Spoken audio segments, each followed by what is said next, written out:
La ministre de l'Enseignement en communauté française est avec nous. Bonsoir Marie-Dominique Simonet. Bonsoir. Alors c'est aussi votre rentrée avec cette nouvelle casquette. Vos impressions, comment ça s'est déroulé aujourd'hui ?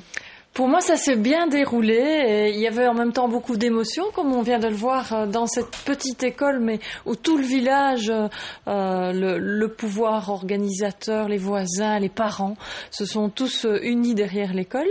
Et puis, il y avait aussi beaucoup de découvertes dans le temps de midi, dans une autre école secondaire et primaire aussi, à Seraing, à l'ombre des hauts fourneaux, et donc une école qu'on appelle en discrimination positive, avec de la passion, du talent. J'avais envie de rester aussi dans cette école. Alors vous avez parlé de discrimination positive, on a vu aussi cette solidarité avec ces élèves qui vont avoir des cours dans des modules préfabriqués. On sait aussi que par exemple à Bruxelles, il y a beaucoup d'écoles qui demandent des rénovations. Est-ce qu'aujourd'hui, la communauté française a suffisamment d'argent pour rénover ces écoles ? Certaines en ont vraiment besoin. Alors certaines en ont vraiment besoin et c'était un des sujets qui a vraiment occupé le gouvernement précédent, de mettre en place un système qui permette d'accélérer la rénovation des écoles et en même temps, en accélérant cette rénovation, en mettant du double vitrage, en reconstruisant neuf, on peut faire des économies. Et donc ça, c'est un chantier qui va nous occuper beaucoup sous cette législature parce qu'il y a beaucoup plus de demandes que de capacités financières. Mais il faudra être inventif. Alors, autre chantier qui risque d'occuper beaucoup votre temps, c'est la lutte contre l'échec scolaire.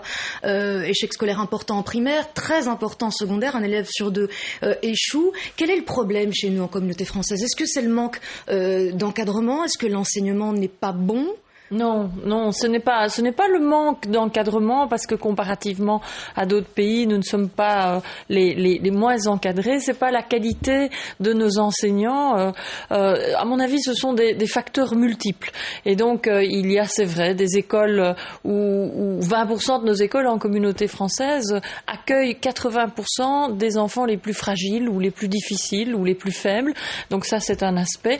Il y a aussi le fait que, en fonction des régions, il y a des enfants dont le français n'est pas la langue maternelle, ça complique. Et on a un peu une culture du redoublement. On est habitué à ça et on est assez surpris quand on voit les statistiques des pays voisins. Eh bien, il y a toute une série de nos pays voisins en Europe qui ne pratiquent pas de la sorte et je ne pense pas que nos élèves soient moins malins ou que les leurs soient plus brillants.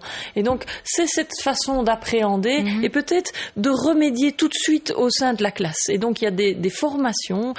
Les enseignants chevronnés, ils connaissent bien ça, ne pas faire sortir l'élève de la classe et tout de suite pouvoir lui apporter un coup de pouce, une aide, parce que les redoublements, vous l'avez dit, c'est surtout même en primaire, en première et en deuxième année primaire.